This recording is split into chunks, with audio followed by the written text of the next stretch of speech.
Hello everyone and welcome to another beautiful writing day. With the sun shining outside and a happy atmosphere inside, I think it's a beautiful day to do some writing in Tergaenae. And I'm looking forward to see what the world of Tergaenae has planned for me today. I have no idea yet.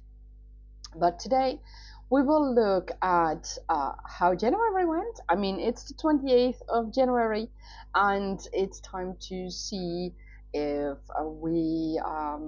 if I and you guys were able to reach your goals and things, your creative goals and other goals you had set for yourself. If you were able to reach them, and how your writing went this month. Um, and of course, I will also see if the Inky Winged Beats reporters are willing to share some information. But at the moment, it seems that, pardon me, um, because I'm writing an outline, they're not that willing to share much information. So we'll have to see and wait and see if one of the reporters will pop up and give me some information, because I have no idea. And of course, I'm going to look forward to see what of my of the story I already wrote for Nasya Nejat. Which part of that I can include already in the outline? I'm not quite sure about it yet, because several things will also possibly change. But I don't know. We'll have to see. I'll see if I can tell you guys anything about that. For those who don't know me, thank you for joining.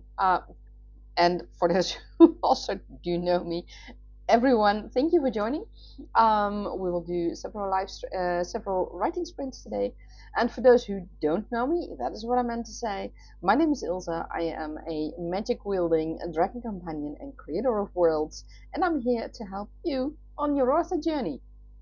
And today we do that. I do that with several writing sprints with writing prompts to help you write your scene or a short story or whatever you are writing. And we'll talk about writing things that pop up, questions you might have. If you have questions, ask them in the chat or later on in the comments below. And also, if you'd like to talk about a certain topic in the next live stream, then let me know with the form. And now I need to check which form that is. Oh wait, the form is linked in the description below, right? So that's okay. You can use the form. You can use that form for the questions about live streams, and then you can submit any topics through that form. And of course, you can also just leave a comment below.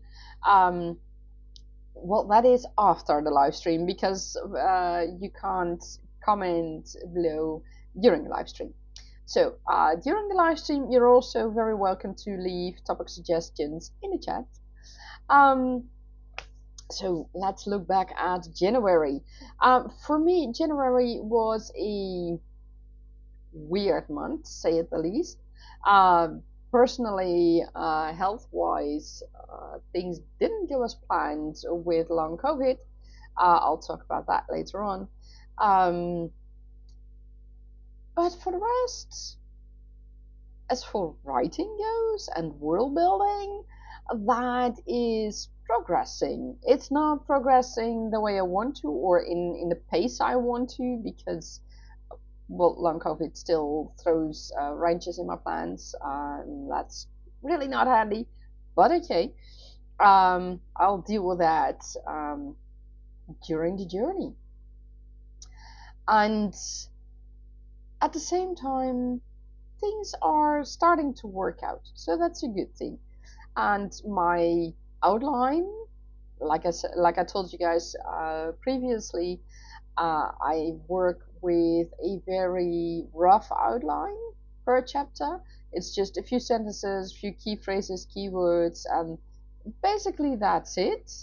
Um, and in the outline, I also leave notes about foreshadowing that I will later include in the foreshadowing document to make sure that all the information is properly in the books. And for now, it works. Or rather, I should say, I know for me it works, not for now, but for me that works. And I like it. Even though I wrote Nasya Nejat's background story, or rather the first part of their background story, all without an outline and without having any clue as to where things were going. Um, it was fun to write that, and it is something I might do in the future again, if it comes to background stories. And of course, originally, Nasya Nejat's story was meant as a background story. It wasn't. It was a personal background or a personal for me to use while writing and to see where things were and what they said in the past. But initially it wasn't intended to become part of the series, and now it is part of the series. So that means I'll have to pay more attention to details I haven't included yet, like how they look, because those are things, my apologies, those are things that for me at that moment when writing, it didn't matter because it was just a background story and it was for me to use. It was a tool, but it wasn't supposed to be in the story.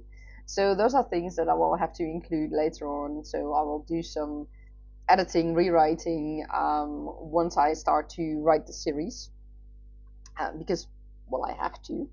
I'll also need to do some world building because I need to figure out a few things about, or several things actually, about the kingdom Nasya comes from. It is the kingdom from her father, that I know, and I have a rough idea of what the kingdom will be, what will be like, also how it will be like environmentally wise.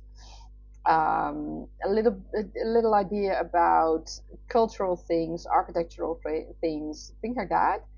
But I do feel that I need to do some more world building. But right now, I'm focusing on writing the outline, and because that will also give me a better idea of what exactly I need in details of that kingdom. I mean, I can do a lot of world building for that kingdom, um, but if there are hardly any scenes and or any chapters that play in that really play in the kingdom throughout the series, then I don't need that much world building. I mean, of course, I need the amount of world building that is needed to portray that scene or that chapter, but I don't need to do a whole lot more. I need enough to make the story. While uh, when I was world building Natuan, for example, Natuan is the main continent on which the story plays, and, well, I should say on which the start plays and the end, and in between I will go to other continents.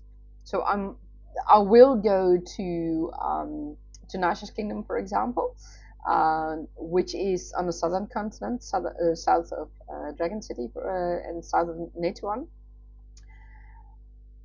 And I will probably also go, if that information is correct, let me put it that way, I will also probably go to the west. I do know that the characters will go to the north because north of the White City is Greyhaven, because originally Greyhaven and the White City were one big city, and there was natural disaster, let's put it that way. And it split the city apart, and it split the original continent apart. So Netoan is what is left of that continent in south, while the continent that still needs to be named, I don't have a name for that yet, the continent where Greyhaven is on, that is a little bit more to the north. It's not a lot more. You can imagine it is a difference like probably between Europe and the United Kingdom, maybe a little bit further. But I mean, it's not a huge gap like between Europe on one side and the United States on the other side of the ocean. There's no ocean. There is a sea between them. There is a, yeah, pretty much a sea, big sea. But that is basically all that is between Netoan and the other continents that was a part of that. Hi, Shayna. Shayna, welcome. It's great to see you join again. How are you doing? And how was your month? How did everything go? I'm looking forward to hearing that. And it's great to see you again in the chat. So, like I said, that is what I need to do on world building, because these things are things I need. I mean, the characters are going there, so I need it. But I decided to first work some more on the storyline and see what I actually need on world building. I mean, I can keep on world building, but in the end, I think Brendan Sanderson said it very good. You need to do so much world building as what you really need for your story, and to make your story believable. And you can work out one particular thing and work it out enough so that your readers believe that you have worked out everything. That's the tip for writers, for you other authors. And that is how I approach it as well. I mean, I love world building for Tergaenae. Tergaenae is a wonderful world to work on. But at the same time, I want to make sure that I don't get lost in the world building. So yeah, that's how I work right now. Zena, you say you're good. You were rather busy because you had exams, but now you have a long break, so you're enjoying it. Excellent. And you're currently doing a diary entry. Oh, that's also wonderful. Diary entries are always great to do. And is it a personal diary entry, or is it a diary entry for one of your characters in one of your stories? I have to say, as a teenager, I kept a diary. And later in life, I also try to keep a diary, but it's not something I have done lately. It's been quite a while since I actually did that. But yeah, keeping a diary is always. I mean, you can really just write things down, and with that, get the sharpest things out of the way.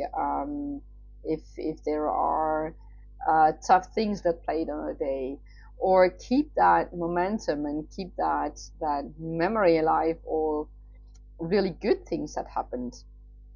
That is that's one of the beauties of writing a diary, I think. It's a way to express yourself in a way that you might not be able to do to friends or family, because you know that normally a diary is it's a personal thing, and it is something that is from you and for you alone, and not necessarily for someone else. So you don't need to keep back, and there's no need for you to keep thinking, oh, but what if someone reads this, or what if my dad or my mom or siblings or other family or friends read it? What will they think about it? No, it's your diary, and they won't even see it. So that's also a good thing about writing diaries. Zena, you say it's personal, but you wouldn't mind writing in the point of view of your character. Ah, okay. And indeed, Zena, you say you don't have to filter yourself. Exactly, exactly. That's the wonderful thing of diaries. It's you can just write everything down. I mean, you can write all your anger and all your happiness and everything in between, and you can make it as silly as possible if that is how you feel at that moment, or as sad as possible if that is how you feel at that moment. It doesn't matter because it's for you personally. So yeah, and Zina, how would you write your personal diary in the point of view of your character? Is your character that close to you, or is it that, or would you write it in a way that your character observes what has happened to you during the day or the week or the month? Um, I'm really, it's really curious to hear about that. Or do you mean that you would write a character or a diary entry for your character? Is that what you meant? I mean, it's all possible that I misunderstood you. Um, I have to say that I think in Tergaenae, my characters in the Tergaenae Chronicles, my characters don't really keep a diary. Um, well, I have to be. I have to make one exception for that. Well, it's not so much diary as more a record of the healers. They keep records, and the aunts of one of my main healers, of Ayla, who will play later on in the books, or rather who will come, has been, is already in the books. Right. Now I see. I already had brought her in the early book. Her aunts do keep a record of their patient visits, and Ayla does the same. And they also include information about emotions that are shown and more things like that. So it is, in a way, a diary, um, but not their diary. It's more what they observe. Yeah, that's different. Sadie, you say you started doing it right now while while we're chatting.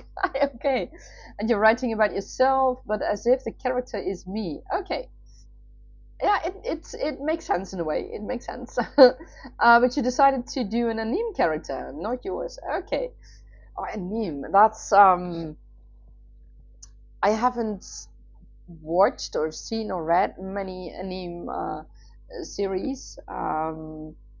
It's For me, I don't know. Anime is not something that really attracts me. I don't know why. Um, but I do know there's a huge audience out there for anime stories and webtoons and things like that. So it's great. It's awesome that you do that. You're writing in cursive too for the vibe. Oh, excellent, excellent. Yeah, it's I mean, it's all how you prefer to write. I remember as a teenager, I handwrote my diary, um, because well, back then, that was the easiest thing. And I mean, I didn't have a computer back then as a teenager. I know all you young people are basically grown up with laptops and computers, but and that really shows my age. um, Back in the day when I was a teenager and earlier, we didn't have computers yet, or not in our homes, and at some point my parents each got a computer. But then I would have to go to my parents' rooms to their studies to work on a computer, and You know, at that point, you just didn't write a diary in a computer of someone else because, I mean, how the hell were you gonna keep it private? So I had just a diary, a paper diary, and that I kept. I don't think my parents wrote it, read it back then. It had this little key lock, and I still have the diary somewhere, even this year, even this many years later. Um, and it's when I look back at it now, I also talk about things that happened at school, and I remember that my friends and I back then we had a secret language, and I had in my diary I had the entire alphabet and things of that language written in my diary, so that we can translate things more easily. It was fun to do that. So yeah. Zini, you say that's nice though. Do I know how many I completed? I think I wrote, I don't know, about 4 or 5. I'm not quite sure. It was really in phases, and I wrote a lot, and then I wrote nothing, and then I wrote a lot again, and then I wrote nothing. So it was during my teenage years. It was really in phases, and it was also a good thing to handle the emotions of being a teenager, um, because that's not always very easy. Um, yeah, pretty much. And I think nowadays, if I look at things now, then I can imagine, like with YouTube and TikTok and Instagram and things like that, people always want to present a, shall we say, happy picture of their lives, while your life isn't always happy. And people say, "Ah, it's Instagram or whatever. It's kind of like my diary." Well, no, because unless you are really true about your emotions and about also the negative things you go through, it's often, most often, it's all positive what is posted. While a diary, you can, like we said before, you can keep all things private, and you can express yourself in any way you want to, and that is one of the downsides in a way of social media. You can express yourself, but you have to be careful about how you express yourself. So in essence, you can sort of use it as a diary, but not. um, those are things to keep in mind if you want to, if at this time you want to make a diary. Indeed, keep a paper diary, or do it digitally, but make sure that it is in a safe place for you.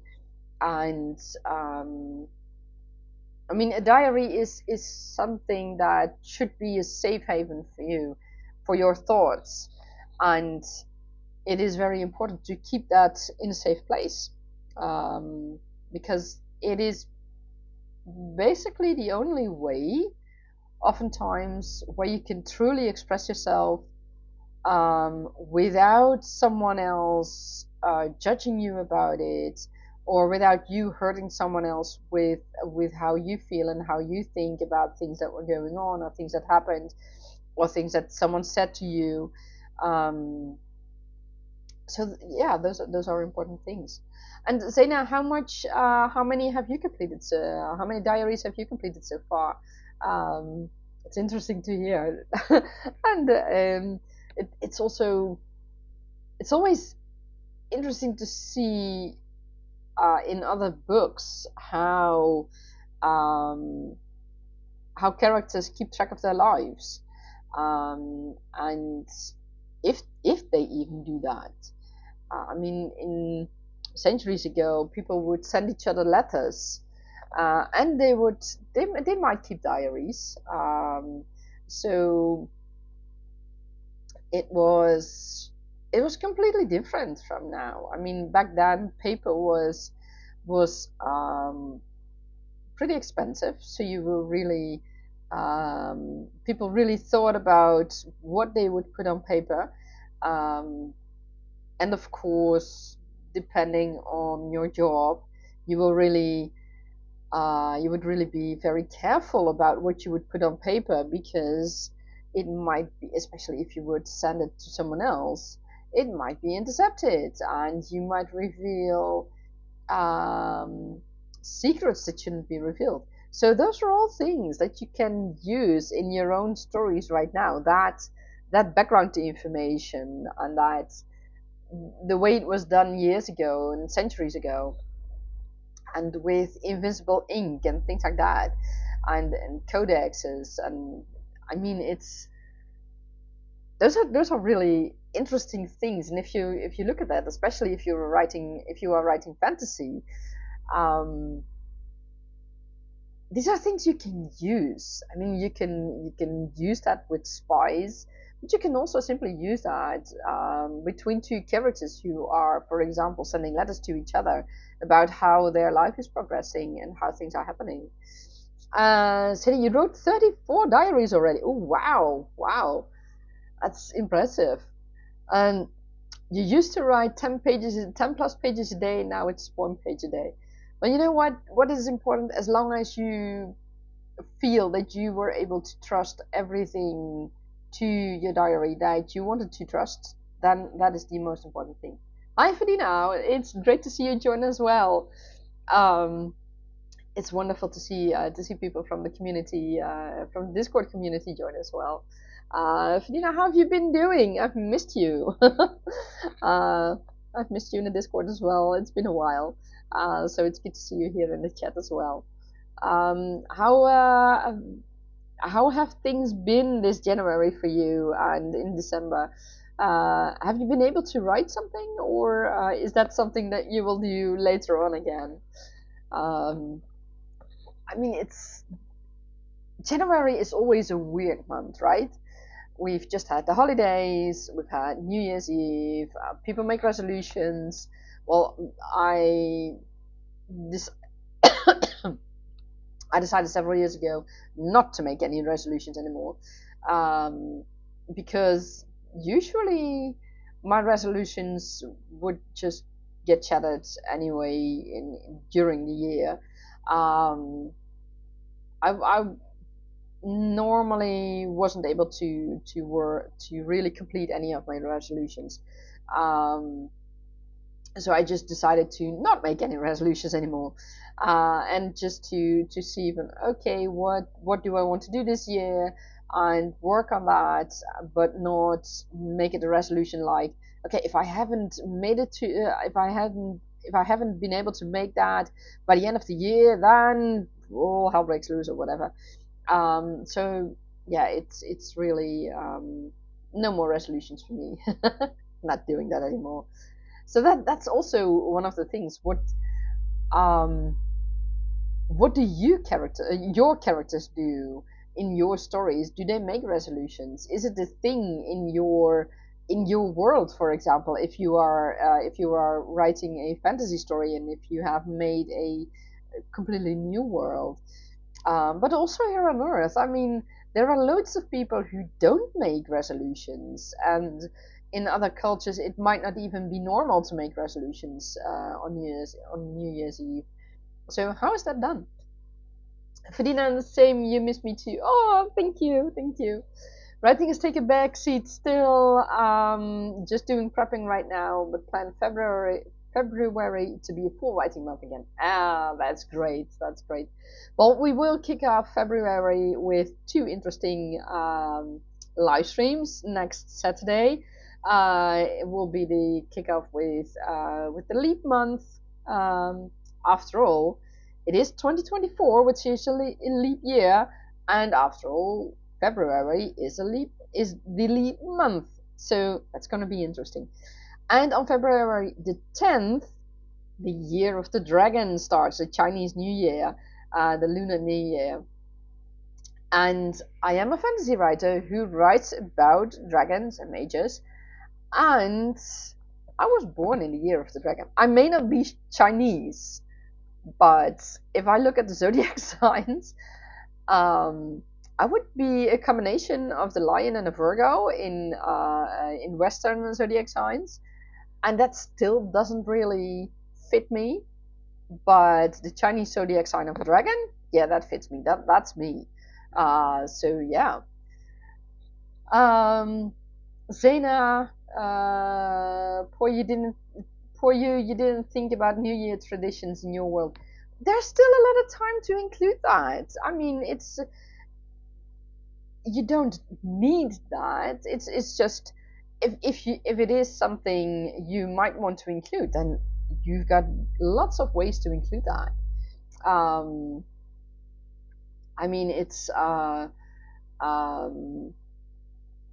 New Year's resolutions. I mean, do they even celebrate the New Year, or is that something that works completely different in your world?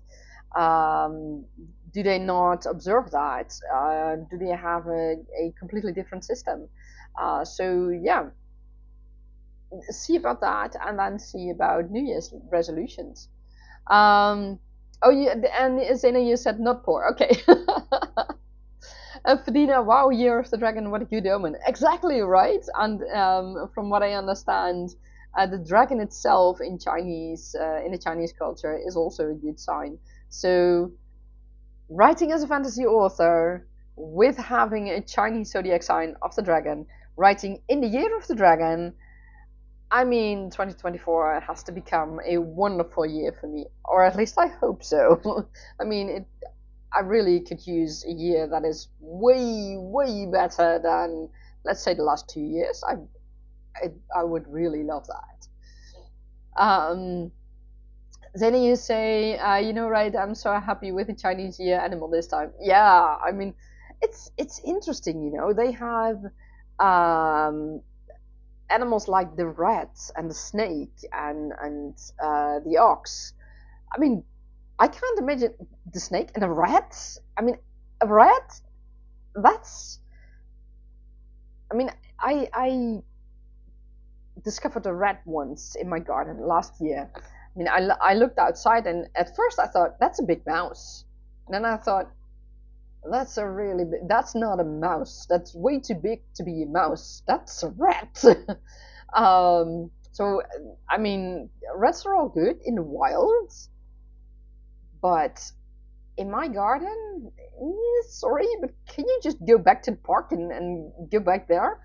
Um, so that's, yeah, how is that suddenly a zodiac sign? So I'm going to dive deeper into that also for the live stream of the 10th, because I want to give a quick overview of all the zodiac signs, and of course dive deeper into the zodiac sign of the dragon.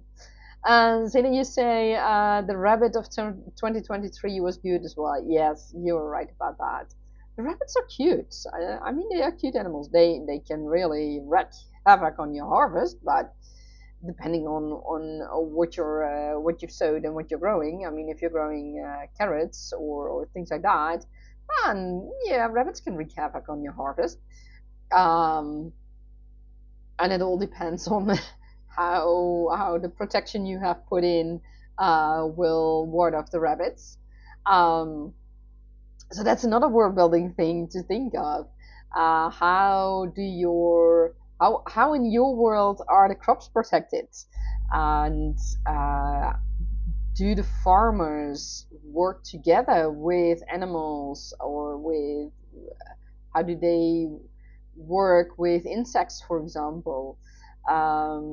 And do they have very large meadows, pastures, etc., to grow food and animals, etc.? Or are they these little plots of land? Um, in the past, centuries ago, they were just little plots of land, and they had these hedges around, and the hedges would be safe havens for small animals that would also help to keep the crop in a good condition. in a way, because it also would draw in a lot of insects that could help keep the crop safe. And I mean, nowadays we work with a lot of insecticides and things like that to keep all the crop working and to have the highest yield as possible.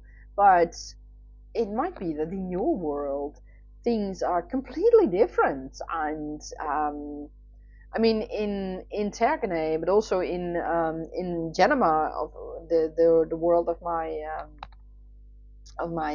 game, of one of my games.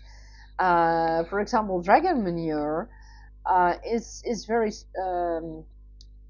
is something that is worth very much, because dragon manure, dragon poop, is does have certain things that are very good for crops, like horse manure here on Earth. Horse manure is ideal for growing mushrooms, for example. And later on, once they've been used by the mushrooms, apparently they can the manure can easily be used in veggie gardens and such. So those are all things you can use in your world to see how that works, and to see how farmers and veggie garden owners can work together with the environment, to see how things can be done without all the modern things that we have now. Um, so yeah, that's a fun thing. That's a fun thing. So I mean, we were looking at January 2024. It's a like I said, it's the start month of a year is always a weird month, because you also have the New Year's parties, and lunches and things like that, where people, I mean, here in the Netherlands, it's kind of usual to have that, to wish people a happy New Year and such, until about halfway the month, half of January. Um, and until then, you might have lunches and things like that, where everybody gets together and celebrates the New Year. And then after a week or two, everything has settled down, and everyone is returning to normal, so to speak. So that is also one of the things in which January is very different. I mean, December you have the different holidays, November and December. For those who observe that, there's a Halloween, but also Thanksgiving, and of course Christmas and Hanukkah, and all the other holidays. And here in the Netherlands, we also have Sinterklaas, which is at the beginning of December. So we celebrate two special celebrations in December, and then we have January. So in February, slowly things get really back to normal. And in my case,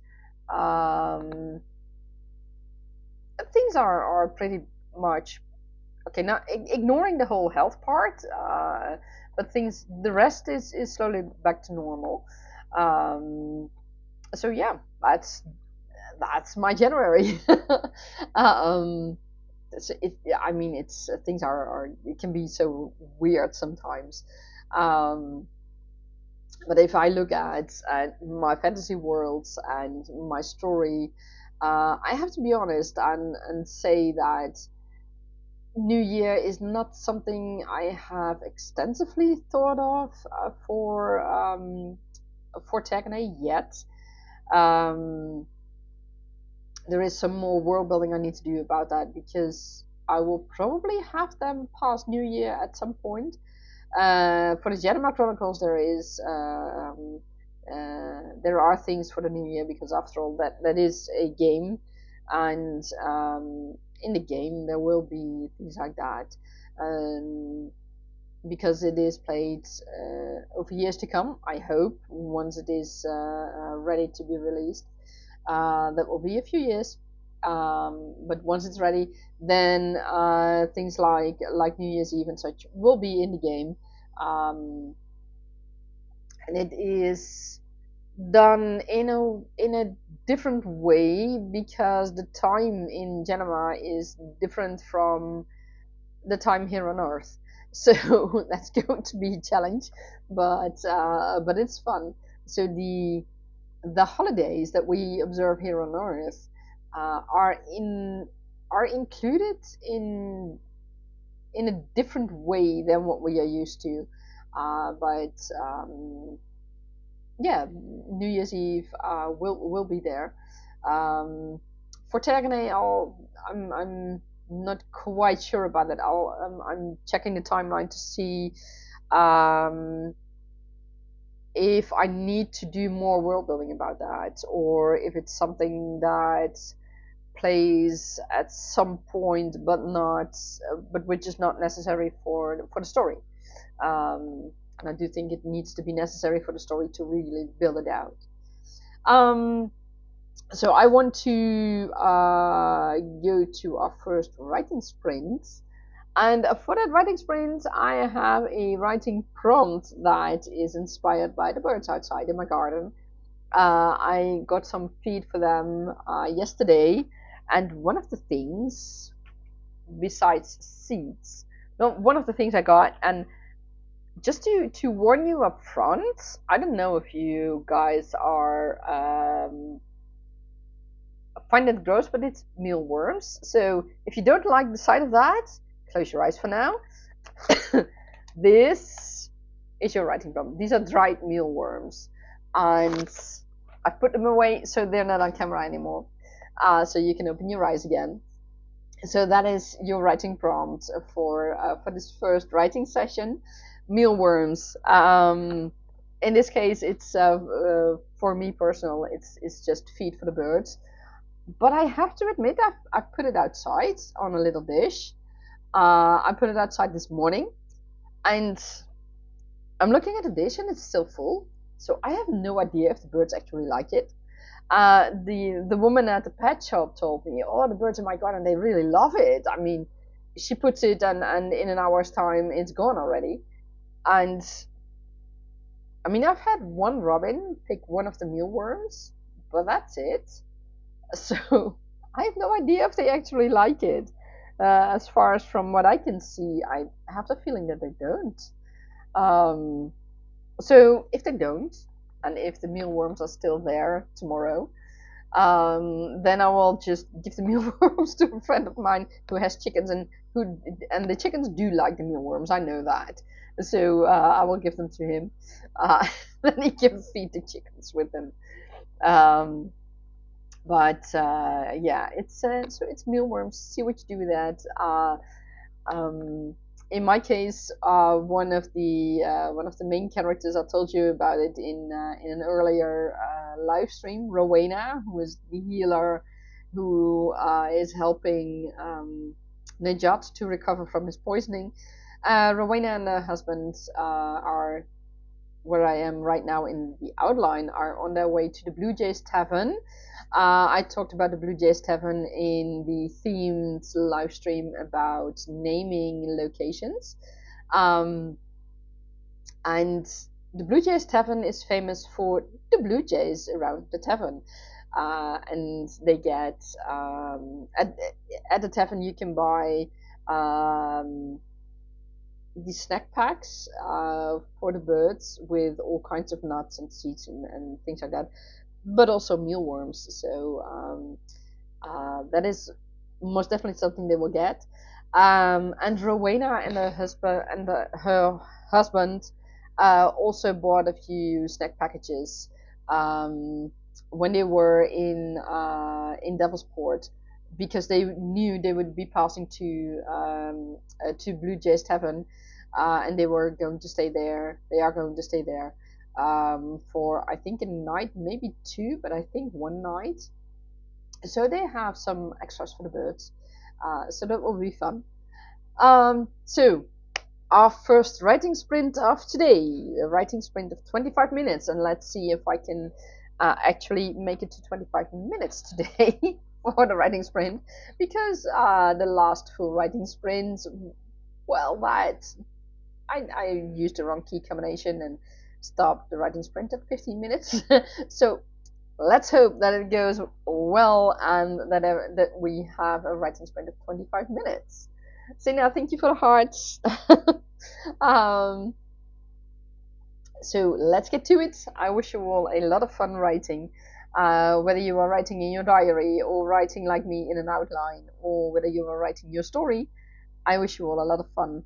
And or if you are prepping like Fedina is, Fedina, keep us posted on how your prepping is going. I'm looking forward to hearing about that as well. So I wish you all a lot of fun and happy writing.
Oh, Fidina, thank you for your well wishes for the happy writing for Zaina and me. I wish you happy writing as well. Have fun.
And that is the end of our first writing sprint. How did it go for you guys?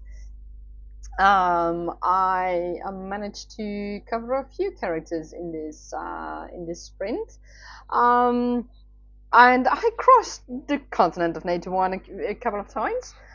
So that's going to be interesting. Um, what I'm doing in this outline is that I write notes for myself at the end of each chapter, or I should say at the end of the notes for each chapter, that I where I say to which location or which character I'm making a bridge to, because it's handy to have that information in my outline, especially because I will be jumping over the continent, or continents, um, during the story. So I need to keep track of that, especially because I mean it has to fit not only the outline, but it also has to fit the timeline. I need to check if someone can be there. I need to check if, for instance, it is now, I don't know, the evening or the next morning or a few weeks later. Those are all things I need to keep in check. And by making those tiny notes about bridge to that character or bridge to that location, um, I make sure for myself that I have those notes and that I can make sure that things are properly included.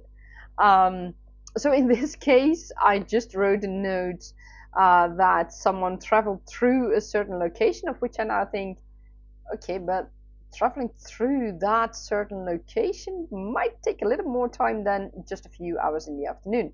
Um, so I'll have to think about that, and I'll have to check the timeline for that, and also what I originally had in mind in my world building for that particular location, because it is a very important location, but I don't know yet, so I'll have to figure it out. But that's also one of the fun things in writing. Hi Tish, thank you so much for joining us, and good morning. You say it's nice to see it's nice to see me. You're late, and Happy New Year. You took the most of January off. Yeah, I noticed. I noticed. Um, for those who don't know Tish, Tish is a wonderful writer of mystery novels, if I'm correct. I joined her live stream a couple of times, and I really had a good time. So if you have time, and join Tish's live streams as well. She's awesome to be a part of. Her community is awesome to be a part of. Tish, how have you been doing during this last month? I hope things were very good for you. And how is your daughter doing? Is everything going all right with her? Um, it's all wonderful. And what are you working on right now? Like I told earlier, I'm currently working on my outline of the series of Tergaenae Chronicles. Um, I don't think I caught you up on that. I was working earlier on my background story of Nasya Nejat, and I decided that their background story is going to be the first part of the whole series. So now I'm working on the outline to make sure that everything connects. And I decided to make the outline for the whole series instead of only for the book. I mean, I had a very rough outline. Um, and I do mean very rough for the series for the books, but that was just a few sentences per book, besides the first book. So uh, that was really too short. And now I am writing the complete outline, every chapter, for the whole series. And once I have finished the outline for the whole series, then I will do the divisions into books.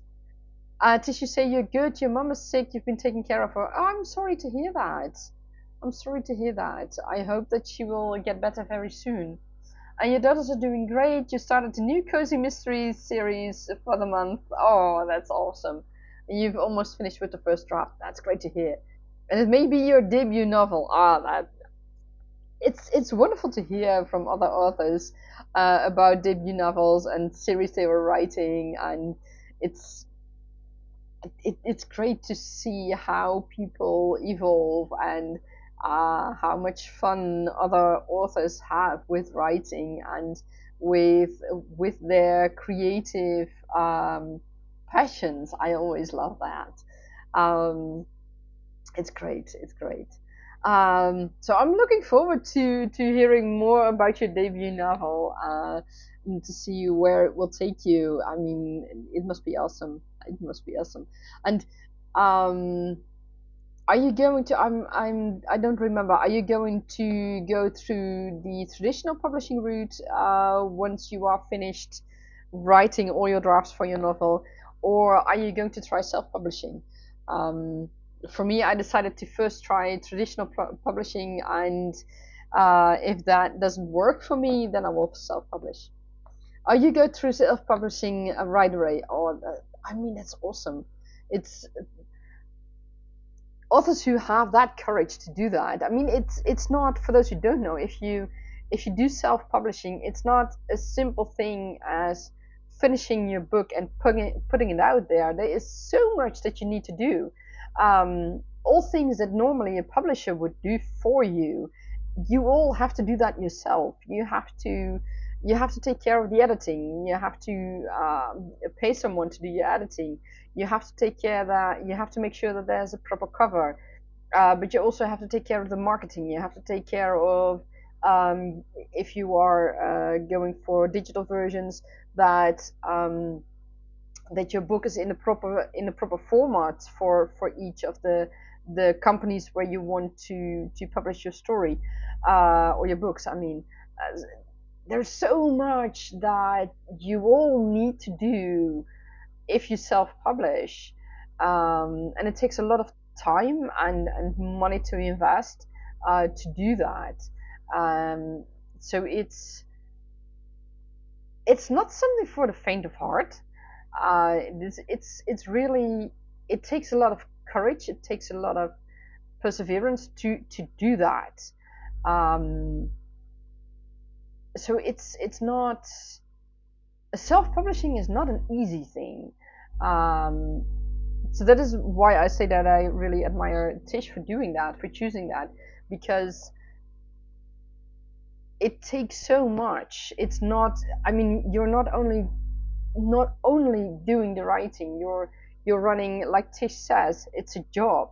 And basically you're running a company from that point on. When you decide to do self-publishing, you need to do everything, and it's from the smallest details, like getting an ISBN number, getting registered, etc., and having your manuscript registered with the copyright organization in the United States. I think, if I'm correct, it works like that in the United States. Here in the Netherlands, I think it works differently, but I can imagine that if and when I would go self-publishing, those are things I would have to keep in mind as well. So you're really running a company from that point on, because you have to do it all yourself. So if you are interested in self-publishing, those are things to keep in mind. And there's a lot of information out there on the internet, and I might do at some point do a video about that, but that will be far along in the future. I mean, traditional publishing has its challenges as well, but it's in a way, in a certain way, it's easier for the author because all you need to do is write your manuscript and send it to agents and publishers who might accept manuscripts, unagented manuscripts. But basically, in the beginning, that's all you need to do. And of course, you need to talk with an editor, but you don't have to pay the editor. You have to talk with the marketing team, but you don't need to do the marketing yourself. You don't need to come up with a marketing plan. You don't need to make all the formats, etc., etc. That's all being done by a publisher once you get a publisher. So that's a whole different ballgame. And as you say, it's a job, but you want to be in control. You have your LLC and you design book covers in format with vellum. It's definitely a full-time job. Yeah, it is. I mean, it's incredible when you can do that. I mean, I have a small. I've started a small company as well because I want to both write but also make my games and publish them. Preferably publish them myself because I will be in total control, like you say, for your books. Um, for my games, I want to be in total control because I have a vision also for the monetization of the games, and that's not a vision that many publishers have. So that is why I do that. But also, I am working on things like maps and constructed languages and all other kinds of world building products for other authors and game designers to use and other things. So I had to start up a company. But it takes time. And for me, I couldn't do it full time because I needed a source of income because I'm on my own. So I mean, I need to pay my bills, and I didn't have any other source of income. So if I were to do this full time, so I still have my normal kind of normal daytime job. We'll talk about that later. So yeah, it is all. Those are all things to keep in mind if you go through the self-publishing route, and it's a challenge. It can be a very fun challenge. I can imagine it can be a very rewarding challenge, especially because you have everything under your own control. But it's not something that is suited for everyone. But if you manage to do that, then it can be awesome, and you can do so much with it because you have everything under your own control, and you can make sure that your novels get published. I mean, if you go through the self-publishing route, then you'll have to wait until you find an agent who is interested in your novel, and then your agent has to find a publisher who is interested in your novel to publish. So there's a two-step. There are multiple steps involved to get your novel published through traditional publishing. So there's good sides and challenges for both routes. How do you say that? But I really admire authors who from the get-go say, okay, I'm going to self-publish, and I'm taking up those challenges and I'm going to do it. Because I also want to create my games and publish my games. I feel like I will be doing too much if I also am going to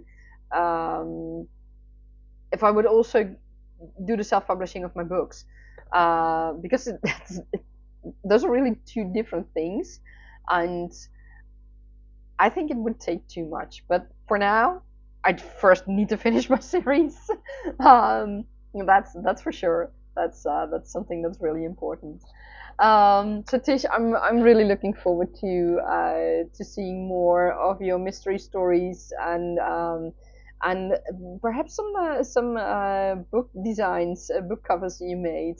Vellum, I heard about that, but I'm not sure. Is it something like a software program, or is it something online? I don't. Uh, I think I looked into it years ago, but I don't quite remember it. Um, it's These are also the challenges of finding a good software program that will work for you. Oh, Vellum is for Mac only. Ah, okay. Okay. Yeah, I have a Windows laptop. So for some reason, maybe it's because I started with an iPhone, but for some reason Apple just didn't work for me. Um, when I started with cell phone years ago, I always had Samsung or things like that. So I never had an Apple phone. And a few years ago, before I had my own smartphones, I got an old iPhone from my brother, from my younger brother, to borrow to see if it was something for me, and I just couldn't work with it.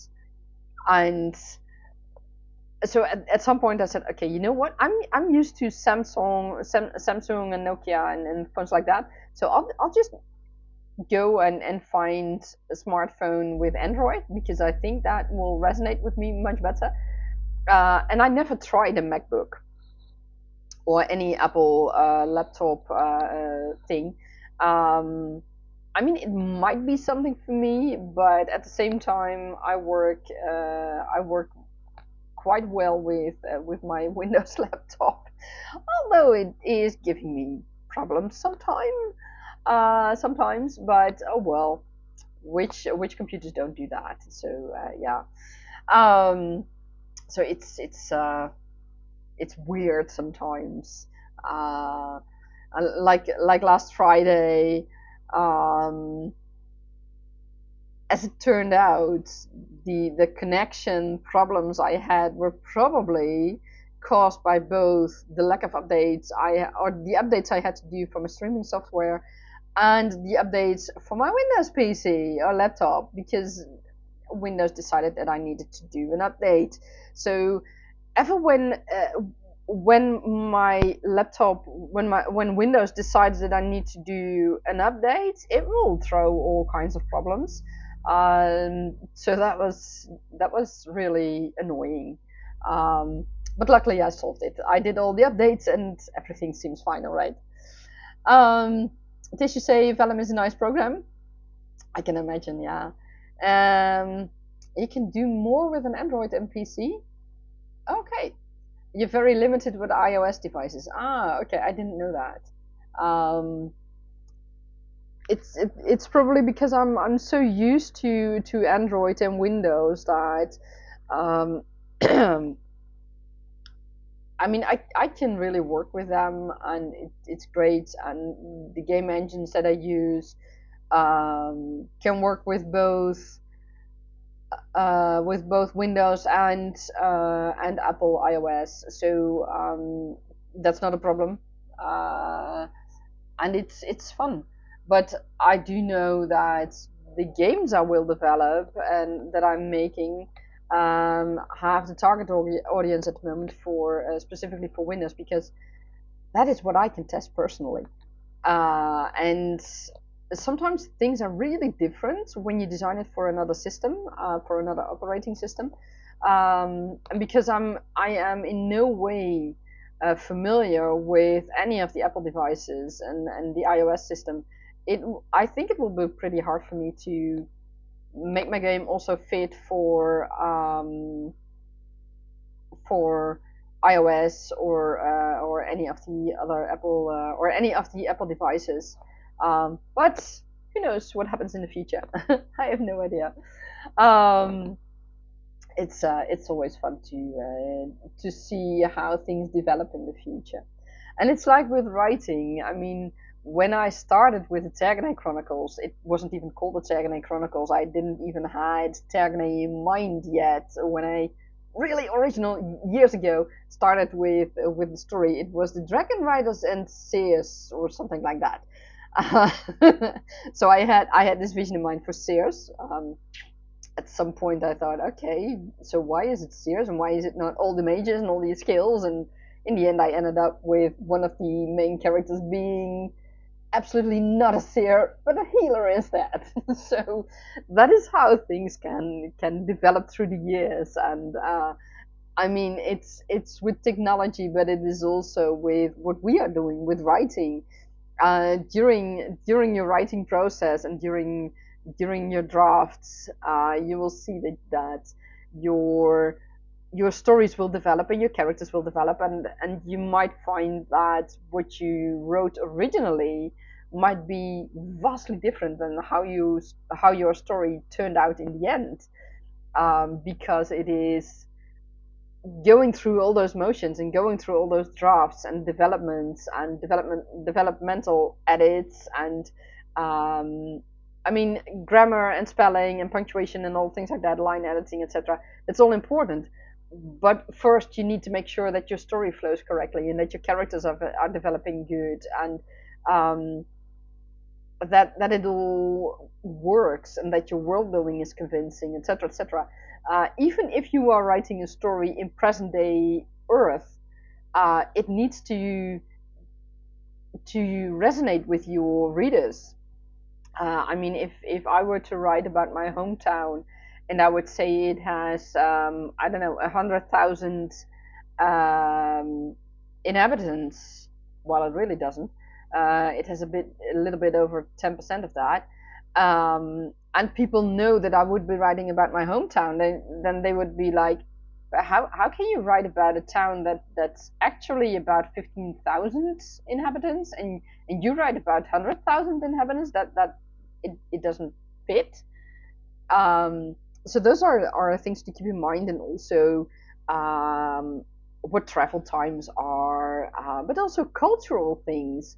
I mean, where I live, I live in the south part of the Netherlands, which means that we have Carnival, for example, which is in a way similar to what's being celebrated in Brazil and in Venice and things like that, places like that. But it originates from the Catholic culture and then the bourgeoisie, if I'm correct, from a few centuries ago, um, and that's something to keep in mind if you are writing a present day story in a present day location or city or village, especially if it is a known village, or if you are using an actual village. I mean, you can make up a village um, based on your hometown or one of the big cities in your country.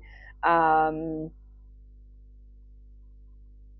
but if you are actually using, I don't know, say Amsterdam, for example, or London, or New York, or Sydney, name any of the biggest cities, then you need to make sure that it is correct, because people can actually visit those cities. People will live in those cities, and they will tell you, okay, but you wrote that, but that's not possible here because it's simply not here.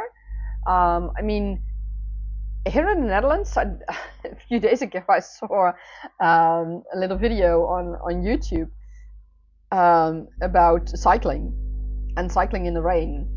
And here in the Netherlands, it is a very normal thing. We have rain suits for that. And one of the commenters on the video said, "But I'm surprised because they really have the little kids cycling." And I said, "Well, yeah. I mean, when we're toddlers, we're being put on a little tricycle, and we learn how to ride a bike. So for us, that's normal." And she was really like, "They do that like it's a normal thing." And I said, "Well, because it is a normal thing where we live here in the Netherlands." Um, and cycling in the rain, I mean, we all hate it because especially when you go to work or when you go to school, you can, if you don't wear a rain suit, then you'll be drenched, even if it's drizzling. I can tell you that. Hey, Zena, welcome back. So even if it's drizzling, you can really be soaked to the bones when you arrive at your destination. And we've had that happening. A friend of mine had that happening back when we were in high school, and we had to cycle for 45 minutes until we were at school. So that's quite a long time. Um, and a few of us wore rain suits and a few others didn't. And those who didn't wear rain suits, they were like, it's just drizzling a bit, that's not much. Yeah, but when you cycle in drizzle for 45 minutes, you get soaked to the bones. And when you then have a full day ahead of you at school, that's not good. Or at work, that's not good. And it's like we always say here, you better take your rain suit with you just in case, unless it's really high summer and the sun is shining and I mean there's no cloud inside. But otherwise, you take your rain suit with you if you are cycling, and um, if it starts to rain, we actually stop and put on our rain suits, especially if we have to travel a long way. Um, and when we go back home, okay, some people will not take on the rain suits, put on the rain suits, because you get home and you take a shower and you change clothes and it's all right, and you just let your clothes dry and you can put them on the next morning, or you just put them in the wash machine and it's okay.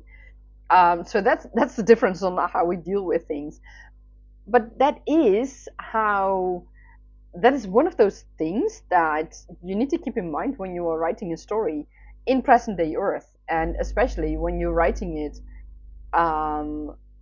with the point of view from your own country or from your own hometown or whatever, which can be actually checked for facts.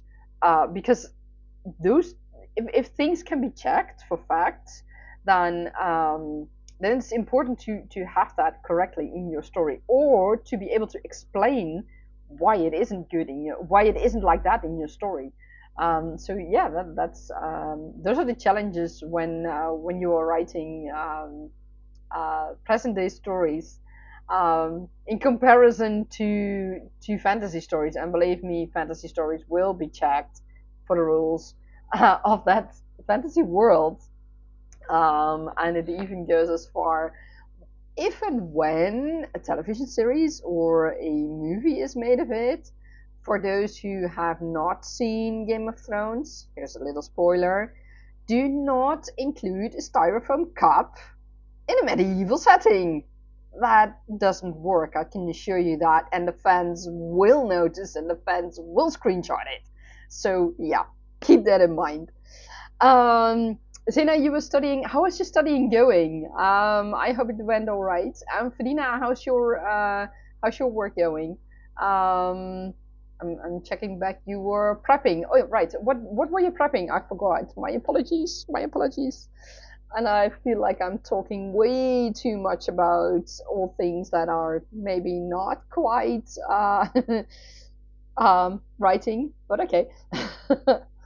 Tisha, Zena, it's great that you guys say hi. I always love that when viewers connect with each other. Zena, you went okay, but you're tired. Oh, I'm sorry to hear that. I'm sorry to hear that. It's studying is not always one of the easiest things. Remind me, what are you studying again? I know a few people, a few of my viewers are studying, so I don't remember what you are studying again. And oh, how did it go with that friend of yours whose story you were working on last time we spoke? Um, I think he was working on historical fiction or something. Um, I'm also very interested in hearing how that went. um, So in the meantime, I have a question for you guys. Are you up for another writing sprint after I've taken a sip of my hot cocoa?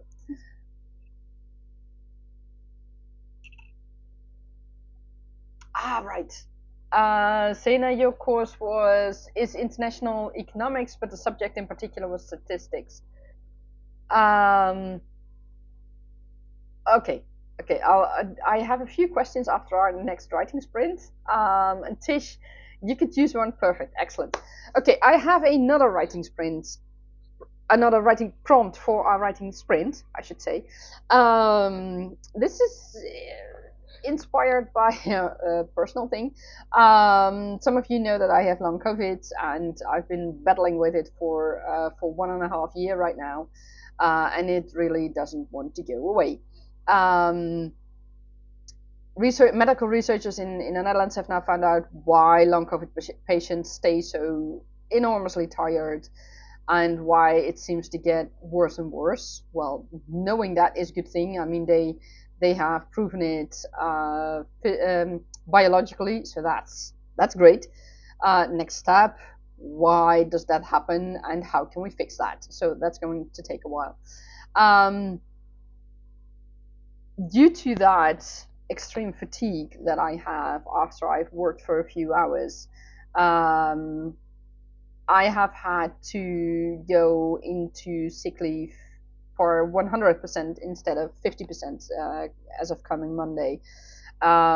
Sick leave here in the Netherlands, we have a system where you can be, if you are sick and if you are sick for a longer period, you have in essence a 2 years period to sort of recover, and then you get into the process to get benefits from the state. And until then, your employer pays your salary normally. Of course, there are all requirements around that, but in essence, in short, that is the story. In my case, my legs just gave out on me, and I fell down the stairs a few steps. Luckily, I didn't injure anything. I just had sore muscles. But that brings me to the writing prompts. How far does your character go with with everything she needs to do while she is physically injured or hampered in any way like this? How Where are her boundaries? For me, it was the moment that I fell down the stairs where I said, okay, this is enough. Now I need to take. Now I really need to quit. Well, not quit my job. I mean, my contract hasn't ended yet. It will go on for another half year, and in the meantime, I'm looking for another job.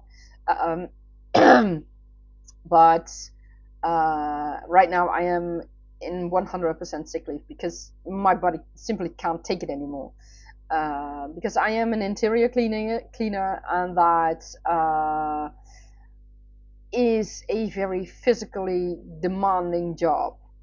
And normally, I would just before I contracted COVID, I would work for 6 hours a day, and I would go for a walk 2 times in the afternoon because I started at 6 a.m. Till 12 till noon. And then I would go for 1 or 2 walks in the afternoon, and I would go on doing all kinds of things till I went to bed at, I don't know, 10, 11 p.m. And then I would get up in the morning at half past 4. So that was normal for me, and it's vastly different now. I mean, I just this morning I went to do some shopping with a friend of mine for something I really needed, and when I came back, I mean, we weren't gone for hours, but when I came back, I think we were gone for an hour. That was it. And when I came back, I had shaky legs, so I was glad I could sit down. So that is what COVID does to your body. I mean, I hate it. So that is my writing prompt. How does your character deal with physical limitations, and how that can affect her or his work? Um, Tish, you say, well, that's nice. The US doesn't do that. Yeah, I heard. in what here in the Netherlands, we have a very good social system, and I'm very glad for it, especially in this case because um, we also, especially for COVID, we had physical therapy and occupational therapy and speech therapy. Those three were all paid for about a year, I think. Yeah, it depended on which therapy you got, but one therapy, physical therapy, was for a year, so that was good. For me, that it helped. The occupational therapy, it really also helped. So those are all things that our government arranged for us. But also, if you have other permanent illnesses that makes that you can't work anymore, there's also a social way to have that, to still have an income, things like that. So we are very lucky, like for that here in the Netherlands. And did you say it's a good prompt? Your auntie just got out of rehab from a falling, injuring her hip. Excellent, excellent. I'm very looking forward to hearing how she deals with it. And you say, oh my gosh, COVID changed your lifestyle, and it left you with a horrible cough. Oh, I'm sorry to hear that. Coughing is so bad. Well, I'm lucky the coughing went away from me. It was the first week that I was really, really sick. I had coughing and I had a high fever and things like that. I remember it was a high summer and it was 35 degrees outside, Celsius. So that was warm. That was really warm for the Netherlands. Um, and I remember waking up at night and I felt cold to the bones while I felt the warm air on my skin. So that was really bad. And I had some pain in my lungs. Also the second week when I inhaled. But that went away and the coughing went away, so that was a good thing. But as it now turns out, as the researchers have discovered, for those who have long COVID, um, as it turns out, our muscles are deteriorating faster than the muscles from healthy people when doing this exactly the same exercise. Um, and not only will our muscles deteriorate faster, but they will not recover that fast. And certain proteins, bad proteins, are kept longer in our cells. And the mitochondrion, I think is the right word, the little energy factories in our cells, as they called it, they don't function anymore. They don't function properly anymore, I should say. Those are all the factors why we are so tired and why we keep getting more tired every time. So that is what is happening to long COVID patients. And I for myself, it's not only a physical thing. When I'm really starting to get tired, I also get memory problems. I can't find words. I say the wrong words for things. Um, I will have vertigo problems, all kinds of things, but also ear problems. I have hay fever, and I had a very bad hay fever as a child and long into my 20s and 30s. So I had tinnitus, and that really exponentially grew during long COVID. So I came back with ear pain after a few hours of work, which I normally absolutely did not. So those are all things that COVID has done. Um, so I hope that those researchers will find a treatment or medicine to help us recover from this all, and for instance also to help you recover from your cough, because coughing can also make you so tired. that it's really a bad thing. So yeah. So that is my writing prompt. How does your character deal with physical limitations due to sickness, illness, whatever, or like falling like Tisha's character? How does your character deal with that? And yeah, how does she deal with it for her work, for her private life, or in her private life, etc., etc. So have fun with it. I wish you all happy writing during our next writing sprint of 25 minutes. Oh, and Tish, um, I don't have music because that is something I can't deal with yet at the moment. Not that well, at least. So I don't have music. So feel free to use your own music in the background. Um, and I wish you all happy writing. Have fun. And I need to find my. There it is. Happy writing. Oh, did you say you're good without music as well? Okay, perfect.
Okay, this is weird.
And that is the end of our writing sprint. How did it go for you all? I managed to skip about in NATO 1 again, or at NATO 1. And I noticed that YouTube seems to have a problem. Or rather, my connection. I don't know what's going on right now. Oh, there's quite a lag. That is strange. That is strange. I thought I had solved the problem. It's only the last 5 minutes. Let's see, I activated my external hard drive, which was already connected, so that shouldn't be the problem, I think. I have no idea what's going on. My apologies for the delay. I think the delay is about 20 seconds to half a minute. So my responses might be a bit, might seem a little bit out of context, but I hope it will run smoothly again soon. I'm checking up a few things. It seems there's something wrong with my connection. Rather, my streaming software is not really happy with the speed of the connection, it seems. I don't know why. Okay, we'll see how it goes. So in my outline, I've been skipping about NATO on again in Tergaenae. There are right now I've covered most of the characters that are in the play in the whole series. It's not the easiest thing, I can say. I know there are still a few characters that need to be introduced, but it will be of later concern. Some characters will play way later on in the series.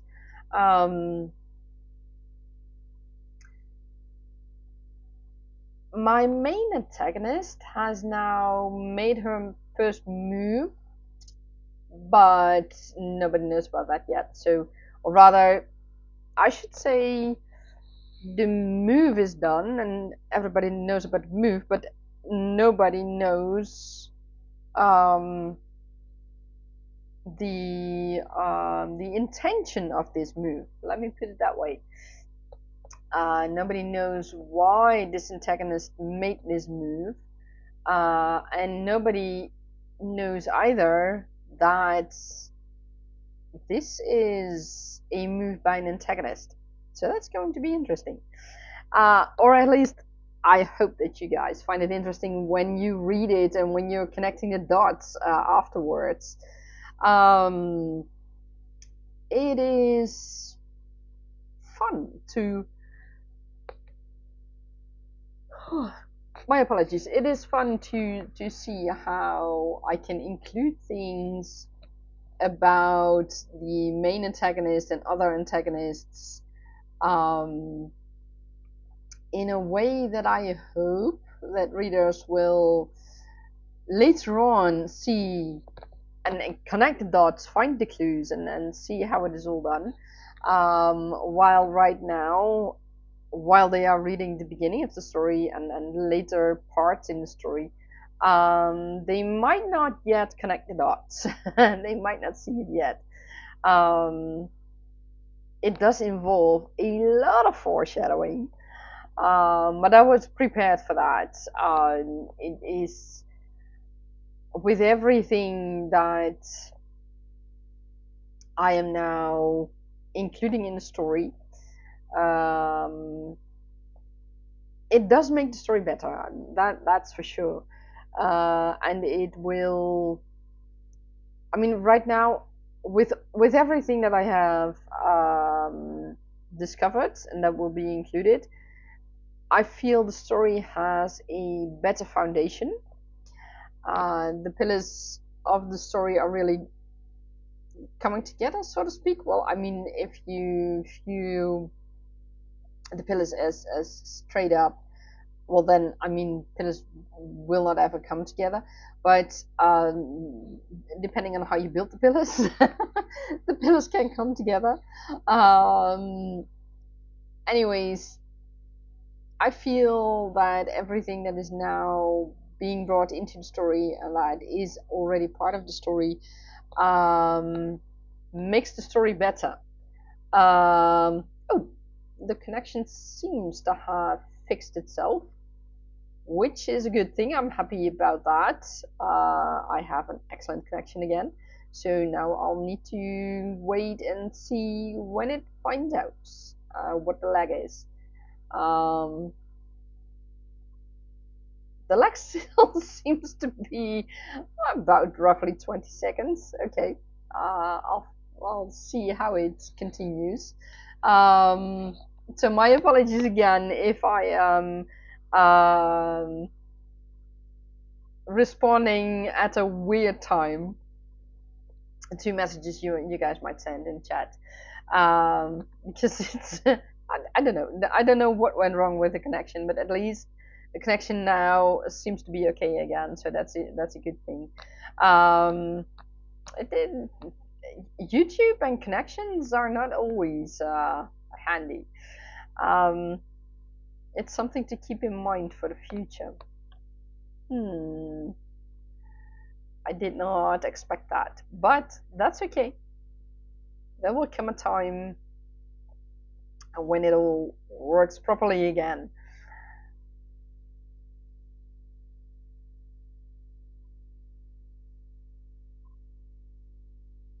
Did you say it's hard to tell if there's a lag from your end? Yeah, it's weird. I see that. For me, it's now 3:54 p.m. when I read what you said. So I'm curious to hear when you guys hear me say that. Hear me say this this time mark 3:54 p.m. and then we'll see what the lag really is. It's really weird. In the meantime, oh, I think the birds ate some. Oh yes, the birds are eating the mealworms. That's great. That's awesome. That's good to see. Yeah, I don't know. Well, YouTube said that during the poor connection status, they said that same time. Oh, that's yeah. I mean, it's not minutes. I think it's really. I think it's 20 seconds. Okay, let's start a. I'm not starting a sprint right now. This is just to test to see what the actual lag is. Let's see. That's 25. Because I mean, I have the sprint, so the sprint timer. So I'll see.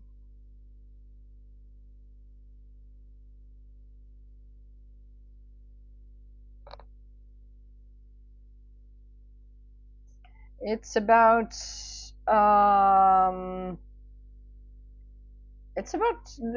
somewhere around 25 seconds. Normally there's a lag of 5 seconds, which is normal for my streams.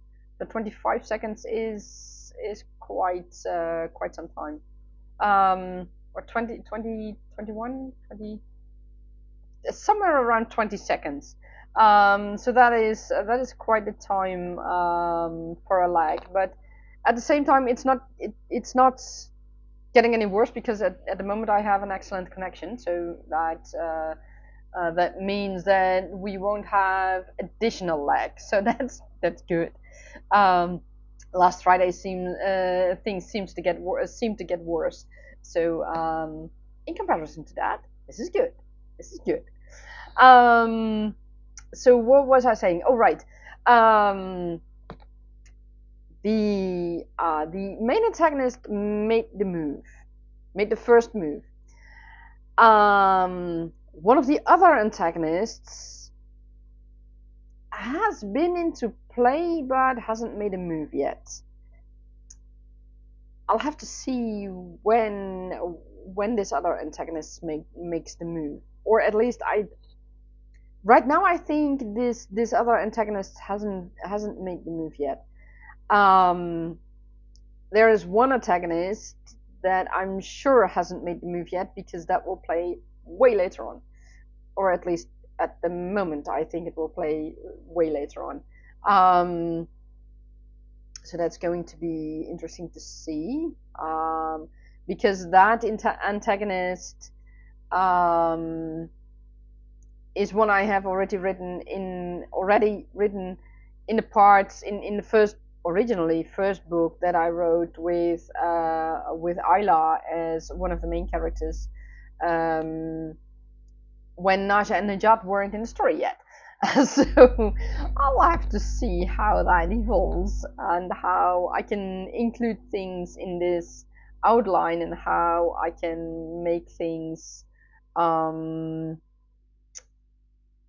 logical. Let me put it that way. It's a challenge, but it's going to be a fun challenge. So in total, I have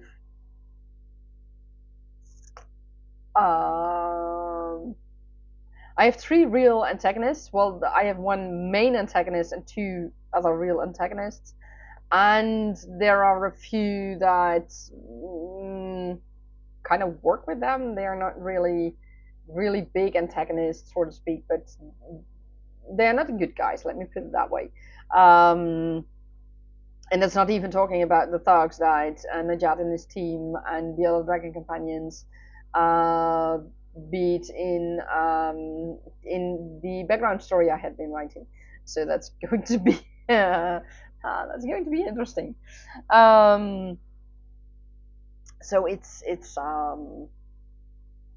how shall I say that?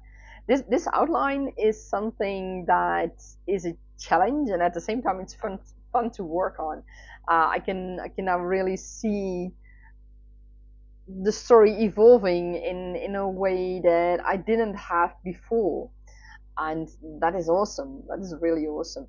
I don't know how you guys feel that when you are writing, if you are writing with an outline or without an outline or with a very limited outline, like I do. I mean, I have one chapter is described in 1, 2, 3 sentences. Well, 4 technically with the bridge note, but in essence it's 4 sentences. So, and in the past I have written several thousands of words based on a few sentences. So it will be fun to see how things will develop. I know there is some kind of formula. I don't know. I have it somewhere, but there is some kind of formula where you have the amount of words that you have in your outline with, I think, the amount of characters or something, and then you do a whole calculation with that, and that brings you to the amount of words that you probably are going to write or need in your story or series to have it finished. I don't think that I'm going to try that formula for this one, because I used that. I tried that with the old outline, and that became rather large. That became way larger than the normal word count for one fantasy book, and that outline contained the outline for the first book, and the other books were just had a few sentences as a description and nothing more yet. So that was just for the first book, and the first book was, according to that formula, was about thrice the amount of the relatively normal word count for a high fantasy story. So I don't think that I'm going to use this formula to calculate that amount for the series right now, because I think that might scare me. And in the end, word count doesn't matter.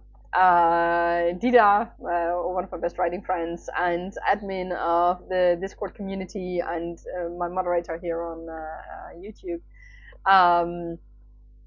she and I talked about the usage of word count. I mean, I know word count is the goal for NaNoWriMo, especially for NaNoWriMo in November.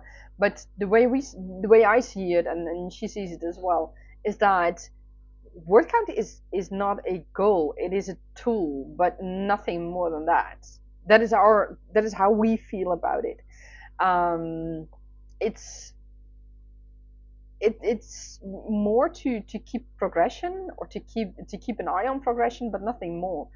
Um, and well, I have to say that is how I feel about it. And Dida even says, well, why would we keep an eye on word count as long as the story is the way it should be? And that is how I feel as well. It's, for me, word count is really just keeping track of that I have progress in my story. Um, the most important thing is that I have progress in my story, and that that progress is good, and that it has a good flow, and that the characters develop properly, um, that the world building is good, etc., etc. Those are the things that matter. And I mean, we all know that we will, varying from the first drafts, or what I like to call draft zero, the sandbox version, till the final draft, where you have also done the grammar and spelling check and the punctuation check and line edits, etc., etc. There will be so many changes, that bring your word count down and bring your word count up, and etc., etc. I mean, that doesn't matter. In the end, it matters what the story is, and how good your story is, and what the story is about, and how your story flows, and how your characters are, and how your readers, your alpha readers, your beta readers, your sparring partners, your critique partners, how they resonate with your story, and how they feel about it. Is the is the pace of your story too fast or too slow, or is it correct? Do you need to adjust things for that? Does your character still have blue eyes, if they had blue eyes in the beginning, or did the eye color change to brown? Um, is there perhaps a reason that the eye color changed to brown? I mean, that can happen. Uh, you never know. I mean, here on Earth, we just wear contact lenses, colored contact lenses, and then we have a different color. But technically, our own eye color is still the same. But when people grow older, for example, their eye color might be more toned down. They might not be so intense, dark brown, for example, or icy blue. It may be more as if there's a film over it. I don't know how to describe it. But in a way, your eye color changes, but it won't change from well, when you are a child, I think. But please correct me for those who have children. I don't have children. Um, if I'm correct, as a child, when you are born, oftentimes children are born with blue eyes, and when they are supposed to get brown eyes, they will get brown eyes during the first, I don't know, several weeks, several months. Um, if I'm correct, that is one important thing. But in the end, we have a certain eye color, and we have that eye color until we die. But if you are in a fantasy world, or maybe in a sci-fi world, or maybe in a, well, yes, sci-fi worlds, let's say several centuries from now, in which we can basically change everything, then we might just change our eye color. I mean, that can happen. And if you are in a fantasy world, um, you might have created a world where your eye color also changes depending on your mood, or depending on the way you use your magic, or depending on, I don't know, what you eat, or give it any reason, basically any reason. As long as you make it believable in your world, you can make your eyes change color, or rather make your character's eyes change color.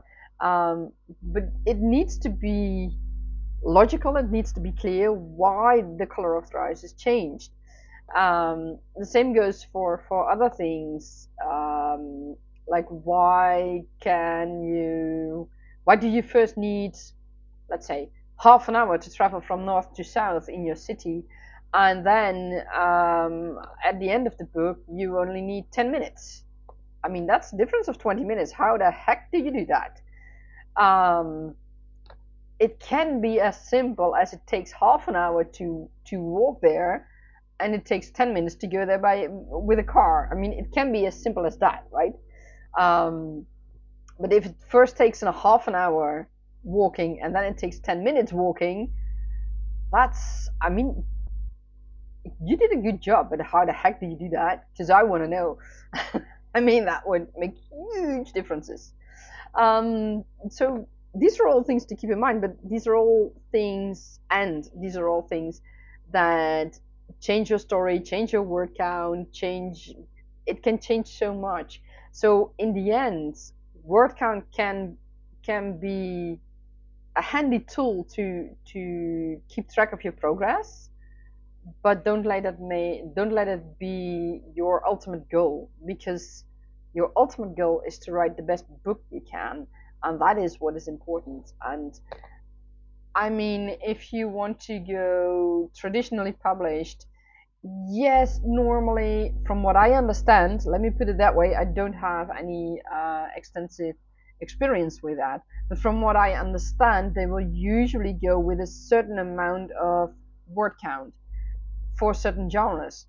But if they happen to find an awesome story that is twice the amount of word count than what is normal in that genre, but the story really sells itself, then they might just do that.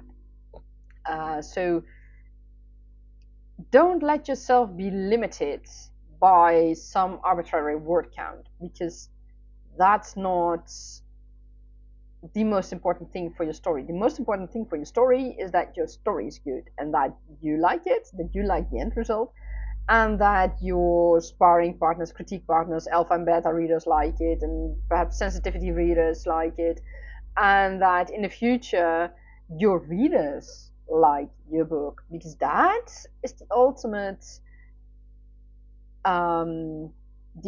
goal. Whomever you want your readers to be, they have to like your book, they have to like your story.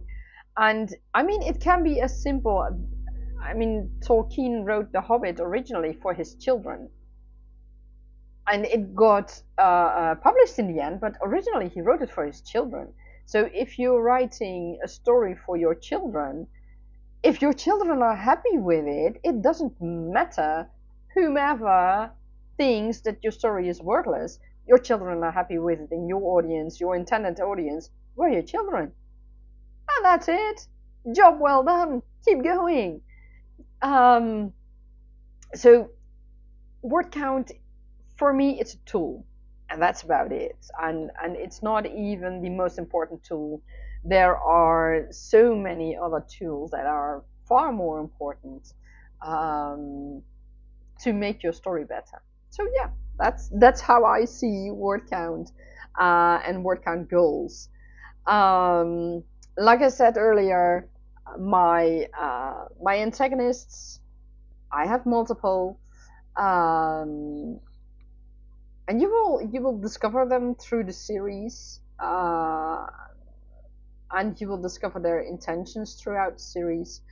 I hope that I am able to not reveal it all in the beginning, because that would be, I mean, why would you read the book after all? If it is all revealed in the beginning, then there's no need to read the book anymore, right? So I hope that I managed to keep that hidden until it is needed. That is going to be quite the challenge, I think. But yeah, I like it. It's so fun to do that and to think about that and to plan things ahead, because right now the main antagonist has made a move, and I need to think about how how I'm going to use that further along in the future, and how I am going to reveal that in the future. And if I'm going to reveal that in the future, I mean, is it the question, of course, is if it is necessary to reveal that part of the information in the future. I don't know yet if it is necessary. I know this step was necessary, but if it is necessary to reveal that this antagonist made this step, or if it all just fits together in the end, I'll see about that. That's also one of the fun things I think about our craft. We can writing is the way I see it. It is an incredible craft. We can do so much. We can have a lot of fun with it, and if you are writing a fantasy story, or it really, in the end, it doesn't matter what kind of story you are writing. Like Tish is writing cozy mystery novels, and I can imagine that you need to think about when to have certain things happening, when to reveal clues, when to when certain crime elements are revealed, because it can have an effect on the main characters, it can have an effect on the investigation, etc., etc. So there are a lot of things that are involved, and the same goes if you are writing a contemporary romance story. People might think, readers might think, oh, it's easy to write a story. No, it's not. Even if it is a simple contemporary romance story, you still need to think about who is where and who can do what. When is it time to reveal certain things? When is it time to reveal that girl one is in love with girl two? When does she confess? Or if you have a hetero relationship in your book, how does, I don't know, the guy feel about the girl going out with some other guys? I'm just throwing out things here. I don't write romance, or rather contemporary romance. I will have romance in Tergaenae Chronicles, but that's not the main genre. One of the things I read in an earlier video on I read in the comments on an earlier video from Elizabeth Wheatley, I think, at the top of my mind. I think it was one of hers. Someone said genre is not the right word. We should use tags where you can tag a story to be and fantasy and romance and mystery all taken together into one, instead of one major genre. And I thought, you might have a point, because even though I am writing a fantasy story, there is a lot of political intrigue. There is a lot of there will be a war. There is romance, or there will be. Well, you all know that I was writing the background story of Nasya Nejat, or many of you know that I was writing the background story of Nasya Nejat, of their relationship. So you guys know that at least there's one couple, one romance couple. So yeah, there's that. So it's fun. Our craft is fun that way, and sure, you can zoom in on one genre, but our books are not just one thing. Like life is not just one thing. We are multicolored, multifaceted. I mean, if I look at myself, I love history, but I also love crafting, scrapbooking, for example, and I love a lot of other things like kitchen garden, veggie gardens, etc., etc. So there are, yeah, a lot of things. Did you say yes? There are beats to follow with a cozy mystery story. I can imagine that. Yeah, I mean I don't write them, so I don't know the beats, but yeah, I mean every story has moments where you need to reveal things or need to do things or need to have certain action going on. I mean, in Tergaenae Chronicles, what I'm writing now, it might be that my pace is too slow or whatever, but certain things are going to be revealed, and I'm not right now. I'm not looking at the technical part yet. Um, if I'm revealing things at the right time and the right act and the 3-part act or the 7-part act, or I mean I'm writing a series, so that's all. um, Lining out the series and then lining out the books. Well, I'm kind of lining out the whole series and then dividing it up into books, and that's also a challenge in itself. And I will have to find the moments that are most logical, and I might find that in the end, the first book is a very small book, while later books will be bigger and will have a slower pace but more parts, etc. So it's um, it differs on how you write. Tish, do you use an outline in which you plan those beats, or are you just writing along and checking it later? How do you do that? How do you do that with your cozy mystery stories? Um, I'm always interested to hear about how other authors work. I always love that. And in the meantime, Zaina and Fidina, how are you guys doing? I'm very much looking forward to hear about what you are doing, how your studying is going, and how your preparations are going. Um, it's always fun to hear about that. And it's the way I see it. Um, we each write in our own way, and that is the beauty of our craft. We each write in our own way, and when readers read our books, they might find that we all have um, a certain system, and they might compare 2 or 3 authors and say, oh, you see, they all have the same system. And when you go ask the authors, they say, um, okay, but I used something completely different, and I don't know what you see in that, but okay. So yeah, that's the beauty of our craft. We all have our own writing process, and I love that. Tish, you say yes, you make a tentative outline, but you created your own beats to follow based upon the expectation of a cozy mystery novel. Okay, that way. Okay, yeah. For Tergaenae Chronicles, I mean, it is a high fantasy story, um, and I know there are lots of ways to do that.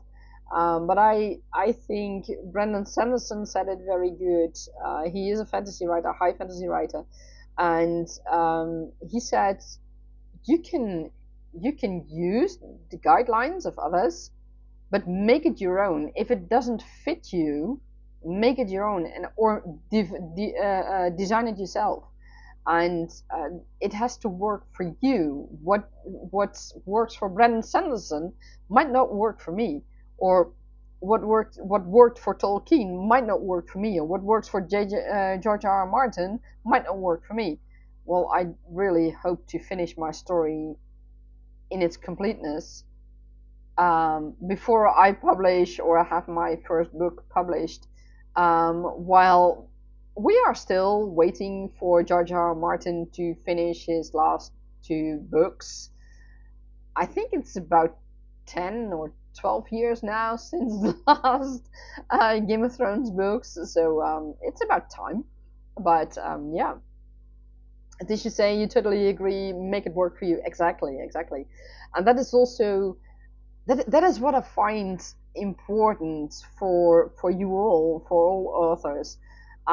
There is no one correct writing process.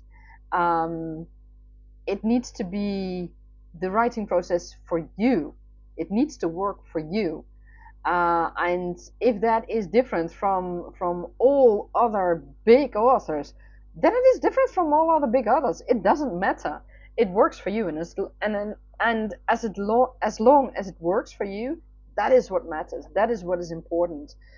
And um, I've heard people say you have to use this system. You have to use the 3-act system. No, if that doesn't work for you, then you can try to force yourself to work with that system.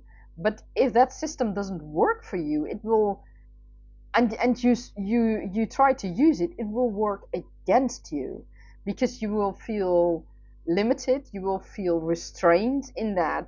For example, in that 3-act system, you will feel restrained because it doesn't work for you. So make sure that you use a system that works for you. You can try out all kinds of systems, and you can design your own. I mean, I remember that in high school years ago, my Dutch teacher, that's my teacher for even though we were all Dutch, we still had to learn about the Dutch language. How do things work? How do spelling and grammar, etc., work? How are books? How do you read books? How do characters work in books? How do you write an essay, etc., etc.? I guess it's all the same in all other countries. You also learn about your mother tongue. I mean, that's quite important. Um, and we were taught to write an essay or a story, whatever. It has the beginning, the middle, and the end. That's it. And that's the structure you have to follow. And there was no structure. We couldn't divide from that, and we had to do that. And for me, it was limiting. And I barely got good grades while writing an essay or a short story or whatever. And now I know why I always sucked at short stories, because I found that I just simply can't write short stories. Um, I think by now many of you guys know that I started Tergaenae Chronicles, or back then Dragon Rider Seer, with one book. That was the intention, one book. And then the one book story grew into a 3-book story, and then 5, and now I just don't know. Now I've just made a decision. You know what? I'm going to write the whole series, as long as it may become. And once I've written the whole series, then I will start making the divisions. So that is right now. I'm reading simply.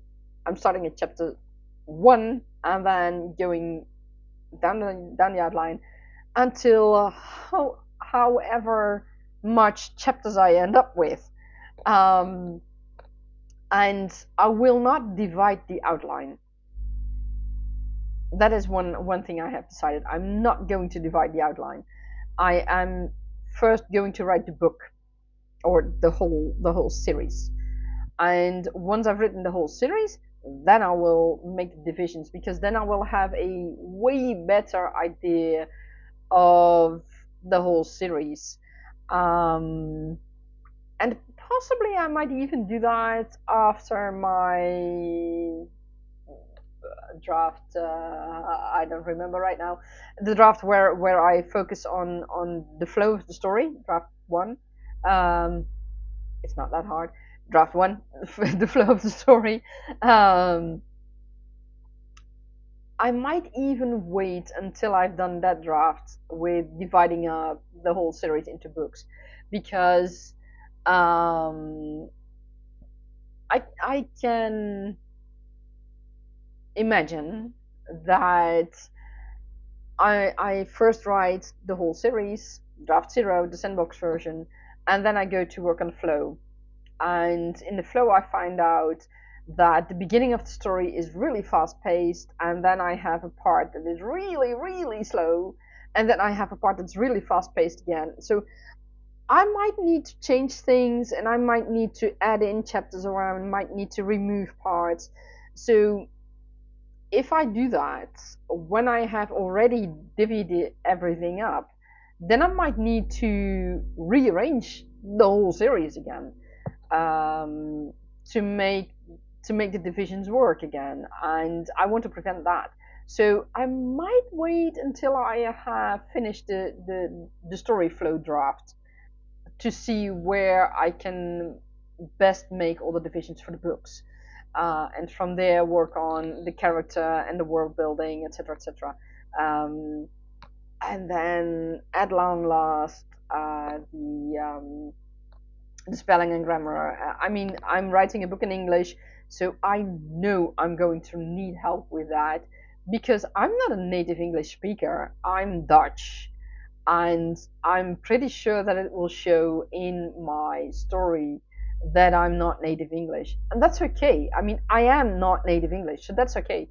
But it does mean that I will need at some point someone who is a native English speaker, and editor who can go through the books and who can say, okay, you're making that same mistake, and that is not correct, and we do that differently.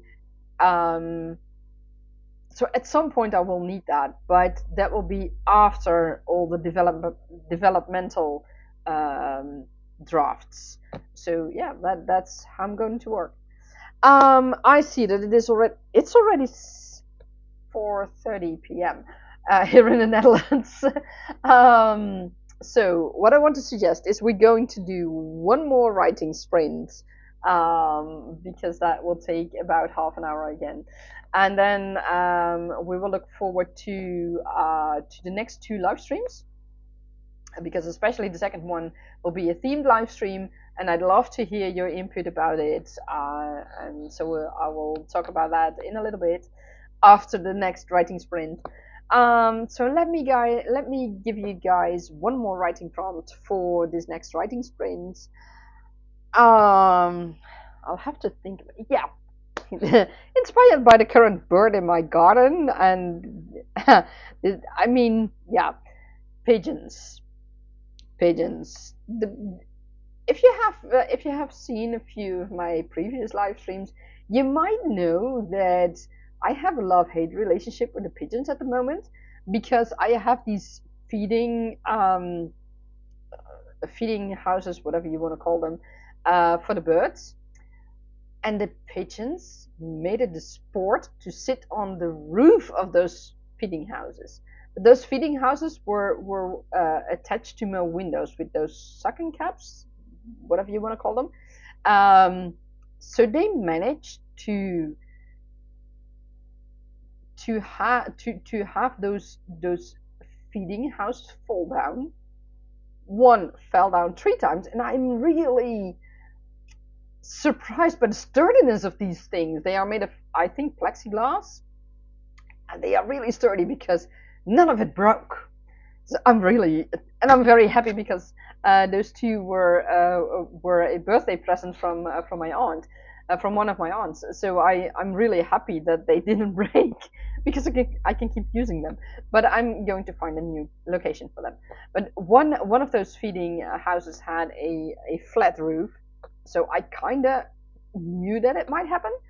But the other had a normal roof, the A-frame roof. And somehow these blasted pigeons still kept going, also landing on that A-frame roof. And they tried to get to the food, but of course they had no option at all to go to the food of that particular house. The other with the flat roof, that was an open feeding house. And I mean, those pigeons are acrobatic, I can tell you that. uh, it would sit. One of those pigeons would sit on the flat roof and then just really bend over and half turn their head and then pick at the food that was under there. I mean I have to admire them, and I really hate them at the same time at the moment. But at least both of the feeding houses are still whole. There's not one piece broken, and I'm really, really surprised by that because both fell on the ground multiple times. So I'm now looking for a new location to hang them up and to hang them up with screws into the wood or into the stone. I'm not sure yet, but at a location where I can view them because I really loved seeing the birds going to the feeding houses and feed, and the food also has peanuts in them. There were some the robins and a lot of and the other smaller birds. Um, there were a few of them who would sit on the plateau and tap with their beak against the plexiglass where the peanut was, like, I want that one, and the peanut of course wouldn't fall down because it was still halfway, so it wouldn't fall down. But you would see that, and it was just fun to see. So my writing prompt for this last writing sprint of today is pigeons and their acrobatics and everything they do to get food. Um, in my story, I've just covered the blue jays.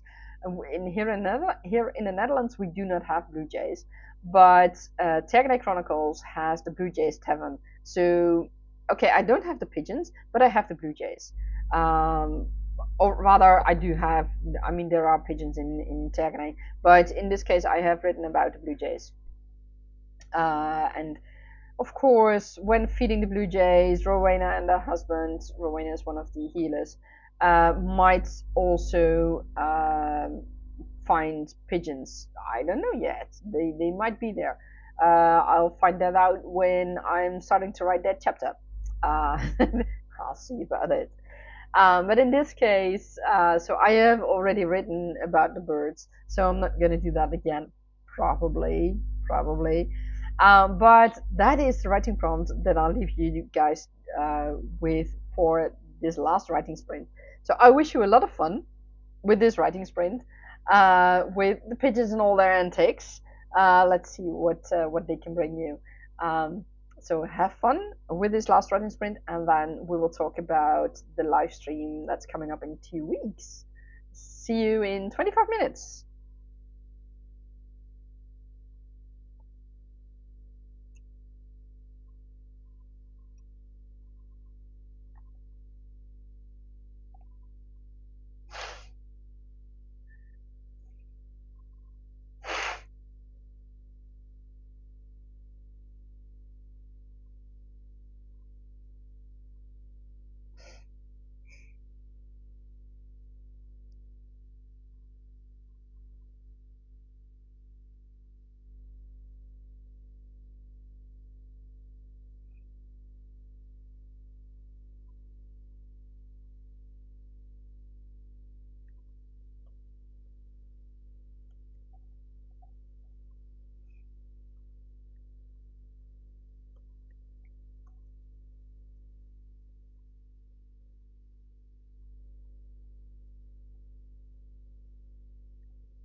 And that is the end of our last writing sprint. How did it go for you all?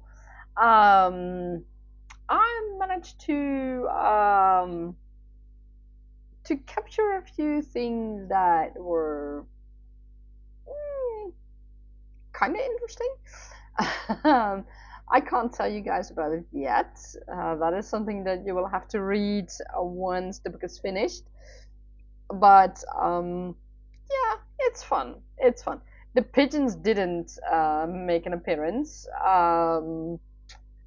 but I can tell you that is the rumor from the Inky Winged Beats.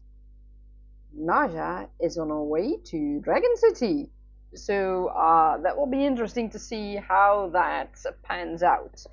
And of course, we'll have to see if that is true, because the word was there was a team, or rather a group of riders leaving Devilsport, heading towards at least the Blue Jays Tavern. Blue Jays Tavern is on its way to on the way to Dragon City, between Devilsport and Dragon City. And the rumor has it that this particular group of people would go straight to Dragon City, and they were apparently on an investigation. But the question is, what kind of investigation? And why did these people come from Devilsport? Because that was kind of weird. They had attire that seemed at least foreign. So yeah, that is the rumor. And one of the flutter nymphs who reported this to me told me that they suspect that it is Nasya, because the flutter nymphs have resources everywhere throughout Tergaenae, and they have they have ways to share information the other people in Tergaenae don't. So from what I understand from this particular flutter nymph who informed me of this rumor, still it's a rumor, it's still not confirmed, it's still not news, but it's a rumor. And the rumor was that this particular group traveled from Nasya's kingdom to Devilsport and straight to Dragon City. The only thing they couldn't confirm was if Nasya was actually present in this group. So it's a kind of a mixed rumor. So we'll have to wait and see if that comes true. So I have no idea yet. And for the rest, there's too much going on that I can't tell you guys about. I haven't been given the permission from the powers that be of Tergaenae, from the High Council of Tergaenae, to tell you guys anything about it, because it all has to do with that alliance treaty, and that's I'm telling you guys about that, but that's I hope it doesn't have consequences, but it has to do, from what I understand, it has to do with the alliance treaty renewal, and there seem to be some conflicts around it. I don't know yet what. Or rather, I do know some things, but I'd rather not tell you guys, because I think that if I tell you guys, that the High Council will really give me a hard time. So yeah, let me keep it at that there are conflicts on both sides, and Nejat doesn't want to marry, Nasya doesn't want to marry, and that's part of the conflict, from what I understand. And that's kind of all I can tell you guys about it, because I fear that I have already told you guys too much. So, not to alert the powers that be of Tergaenae, not to alert the High Council, let's just move on from Tergaenae outline, because otherwise I might tell you guys way too much, and I can't take that risk. So let me know how you guys are doing, and in the meantime, I will tell you all about the next two live streams. Because I had so much problems with long COVID and with my energy, especially my energy, I decided to move my live streams. Today's live stream was moved because, or rather, the live stream of Friday was moved to today because of technical problems. So that was not the reason. But as of now, as of the coming live streams, I will be live streaming on Saturdays at probably 1 p.m. Or probably I will be. Let me check. I think I planned it at 1 p.m. I need to check because I don't remember. I already planned two of them. Let's see. Oh, 3 p.m. and 2 p.m. That's not quite logical. Okay, I'm going to move the one that's planned for next Saturday to 2 p.m. so that as of Saturday, February the 3rd, all my live streams, as it has the upcoming live streams, let me put it that way, will start at Saturday 2 p.m. It's changing time for you all, but I hope that I will have more energy and to be able to start the live stream and to be able to keep on going. I expect that I will be more rested, because after all, I will have a night's rest and I don't have to work on a Saturday morning, so that's a good thing. And well, the coming 2 weeks at least I don't have to work at all. At least that is my expectation, and that is also what I talked about with my manager, with my boss, because I said it's too much for my body. My body just simply can't take it anymore. So at least for the coming 2 weeks, I don't have to work, which is a good thing, and I hope that it will give me a little bit of respite, a little bit a little bit recovery. I hope. I mean, I really need it. But anyways, the first one is the leap month check-in. 2024 is a leap year because, if you don't know, a leap year means that you can divide it through 4. So 2024 is a leap year, and February is a leap month. So I thought, okay, we're doing a leap month in the leap year check-in with, of course, writing sessions. And I'll see that I can find a few themed writing prompts.